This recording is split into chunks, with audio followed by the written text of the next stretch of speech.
అత్యంత సీనియర్ లీడర్లు వాళ్ళు. ఒకే జిల్లాకు చెందిన ఆ ఇద్దరు కీలక నేతలకు మంత్రి పదవులతో పాటు జిల్లా ఇన్ఛార్జ్ పదవులు కూడా దక్కాయి. కానీ ఏం జరిగిందో ఏంటో తెలియదు కానీ సడన్ గా వారి ఇన్ఛార్జ్ పదవులు ఊడాయి.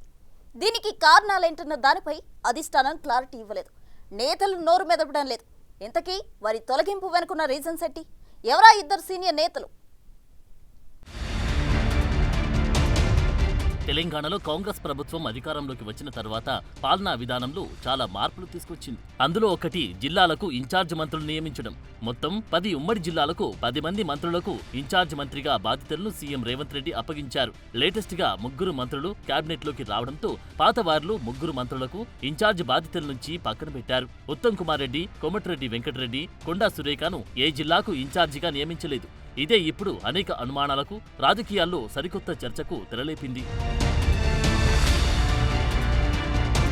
ఈ ఏడాదిన్నర కాలంగా ఇన్ఛార్జ్ మంత్రి ఆధ్వర్యంలో ఆయా జిల్లాలు కార్యక్రమాలు చేపట్టారు. నియోజకవర్గ డెవలప్మెంట్ ఫండ్స్ కింద ఇన్ఛార్జ్ మంత్రి కనుసన్నల్లోనే రిలీజ్ చేస్తున్నారు. ఇలా ప్రతి కీలకమైన పనికి ఇన్ఛార్జ్ మంత్రి ఆమోదం ఉంటూ ఉండడంతో ఆ పోస్టుకు ఫుల్ ప్రయారిటీ పెరిగిందని చెప్పాలి. అందుకు 3 మంత్రులకు ఏ జిల్లా బాధ్యతలు ఇవ్వకుండా ఎందుకు పక్కన పెట్టారనేది పొలిటికల్ సర్కిల్స్ లో సీరియస్ గా డిస్కషన్ మొదలయ్యాయి. తెలంగాణ రాష్ట్రం కోసం మంత్రి పదవి త్యాగం చేసి మళ్లీ కాంగ్రెస్ అధికారంలోకి వచ్చాకే మంత్రిగా బాధ్యతలు చేపడతానన్నారు కోమటిరెడ్డి వెంకటరెడ్డి. అదే మాట నిజమైంది కూడా. ఇక పీసీసీ అధ్యక్షుడిగా కాంగ్రెస్ పార్టీని ముందుకు నడిపించారు ఉత్తమ్ కుమార్ రెడ్డి.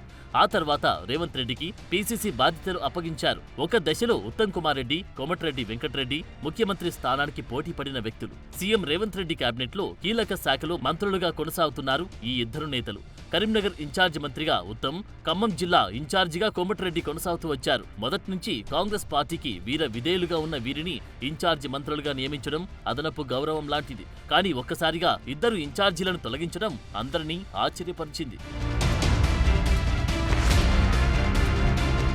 ఇన్ఛార్జ్ మంత్రులుగా పనిచేయడం ఈ ఇద్దరు నేతలకు కొత్తేమీ కాదు. ఉమ్మడి ఏపీలోనూ కోమటిరెడ్డి వెంకటరెడ్డి ఇన్ఛార్జ్ మంత్రిగా పనిచేశారు. అధిష్టానం వద్ద వీర విధేయుడిగా ఉన్న ఉత్తమ్ నుంచి ఇప్పటికీ కీలక విషయాల్లోనూ సలహాలు, సూచనలు పరిగణలోకి తీసుకుంటారు. అలాంటి సీనియర్ మంత్రులను పక్కన పెట్టి మొదటిసారి ఎమ్మెల్యే అయి మంత్రి అయిన వారికి ఇన్ఛార్జ్ మంత్రులు కట్టబెట్టింది అధిష్టానం. సీనియర్లను, అందులోనూ నల్గొండ జిల్లా వారిని పక్కన పెట్టడం ఇప్పుడు చర్చనీయాంశం మారింది.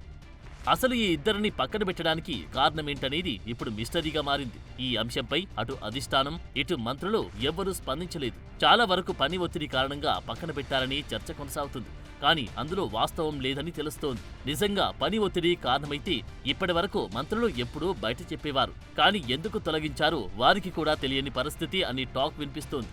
ఇరిగేషన్ మంత్రి ఉత్తమ్ కుమార్ రెడ్డికి పని ఒత్తిడి ఉందనుకుందాం. కానీ మంత్రి కోమటిరెడ్డి సంగతేంటనే ప్రశ్న తెరపైకి వస్తోంది. ఎందుకంటే కోమటిరెడ్డి పాలిటిక్స్ లో ఫుల్ యాక్టివ్ గా ఉంటారు. ఉన్న జిల్లాతో పాటు అదనంగా మరో జిల్లాకు ఇన్ఛార్జి మంత్రిగా కేటాయించిన బాధ్యతలు నిర్వహిస్తానని చెప్పారు. అలాంటి నేతకు పని ఒత్తిడి అనే కారణం చెప్పి పక్కన పెట్టే సీన్ అయితే కనిపించడం లేదు. మంత్రి ఉత్తమ్ కూడా పని ఒత్తిడి కారణంగా తొలగిస్తే ఈ పాటికి ఎప్పుడూ ప్రకటన చేసేవారు.